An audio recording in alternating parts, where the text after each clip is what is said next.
Sementara itu pengamanan di sekitar gedung Mahkamah Konstitusi jelang putusan Senin mendatang dilakukan petugas gabungan TNI Polri.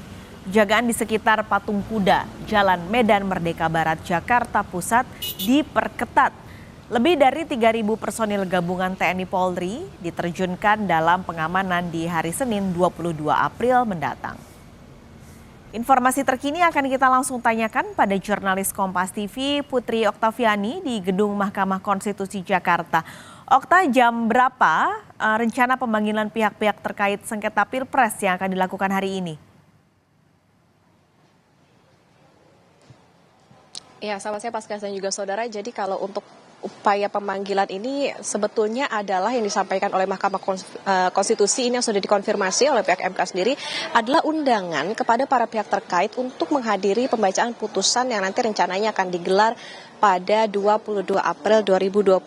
Sementara untuk mekanisme atau tahapan pemanggilan ini memang sudah selesai sebelum masa rapat pemusyawaratan hakim yang saat ini sedang berlangsung. Dan RPH ini yang juga masih berlangsung ini digelar secara tertutup Paskas dan juga saudara. Kita juga tahu bahwa RPH ini digelar setelah sebelumnya dari pihak-pihak terkait ini sudah menyampaikan kesimpulannya masing-masing.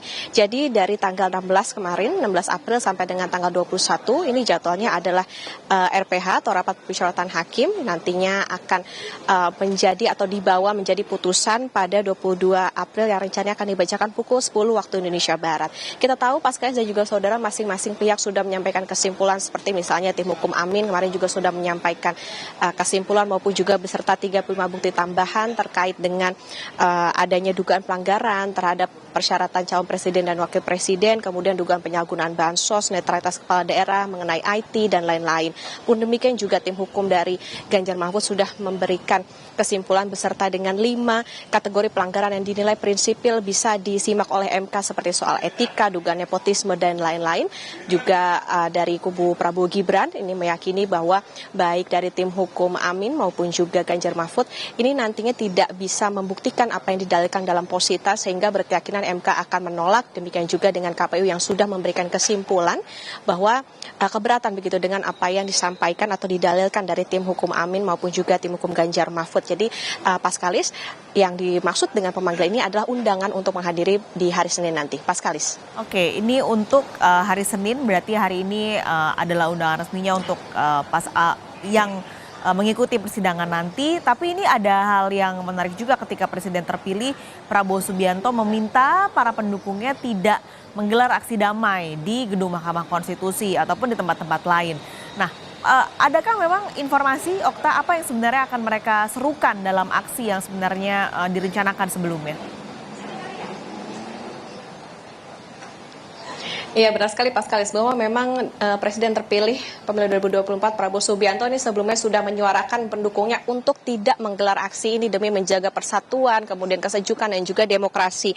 Dan sebelumnya juga kita ketahui bahwa koordinator lapangan aksi damai pendukung Prabowo Gibran menyatakan bahwa karena adanya seruan begitu dari Prabowo kepada pendukungnya untuk tidak melakukan aksi, artinya dibatalkan juga maksud atau tujuan mereka untuk menyampaikan menyerahkan 10.000 dokumen untuk diajukan sebagai amicus curiae yang di dalamnya termasuk adalah menampik soal keterpilihan Prabowo Gibran ini ada campur tangan dari bansos yang digelontorkan pada masa sebelum pemilu 2024. Meskipun Paskas dan juga saudara catatannya adalah Hakim Konstitusi ini hanya akan mempertimbangkan amicus curiae yang masuk di tanggal 16 April maksimal pukul 16 waktu Indonesia Barat. Jadi memang karena mereka ini tidak jadi melakukan aksi ataupun juga menyampaikan amicus curiae, tentu kita akan melihat bagaimana nanti apa yang akan dilakukan begitu oleh pendukung Prabowo dan juga Gibran setelah ada seruan maupun juga tidak jadinya mereka datang di Gedung Mahkamah Konstitusi, karena kami pun juga memantau di sekitar Gedung Mahkamah Konstitusi ini tidak ada atau tidak terlihat juga pendukung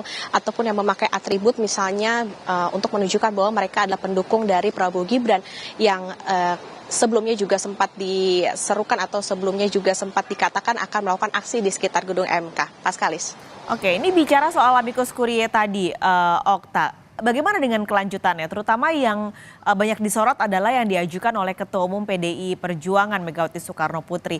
Lalu sejauh apa sebenarnya amicus curiae ini akan berpengaruh pada putusan Hakim MK pada Senin nanti?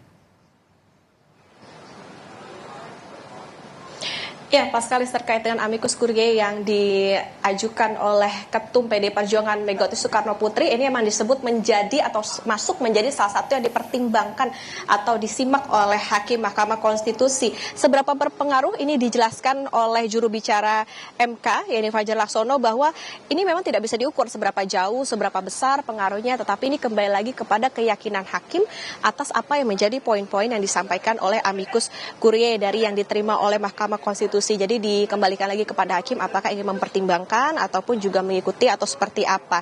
Dan pastinya saya juga saudara yang jadi catatan yang menarik adalah memang dalam sengketa Pilpres 2024 ini Mahkamah Konstitusi ini mencatatkan fenomena menerima amicus curiae terbanyak, dan kita tentu nantinya menantikan seperti apa kelanjutannya, apakah hakim nantinya akan mempertimbangkan poin-poin dalam amicus yang diterima, karena kalau sejauh ini yang menjadi atau yang masuk dalam pertimbangan dari hakim Mahkamah Konstitusi ini ada 14, ini adalah yang masuk atau yang diterima di maksimal pada tanggal 16 April kemarin, maksimal pukul 16 waktu Indonesia Barat. Jadi memang untuk yang selebihnya ini tidak masuk dalam kategori, tetapi satu yang menarik adalah tadi bahwa amicus curiae yang disampaikan atau diberikan begitu oleh Ketum PD Perjuangan Megawati Soekarno Putri ini masuk menjadi bahan pertimbangan hakim. Tentu bagaimana nanti putusan yang akan disampaikan oleh Hakim MK ini yang akan kita nantikan maupun juga kita pantau bersama di tanggal 22 April nanti, karena saat ini pun juga masih berlangsung rapat pemusyawaratan hakim secara tertutup sampai dengan tanggal 21 April. Paskalis.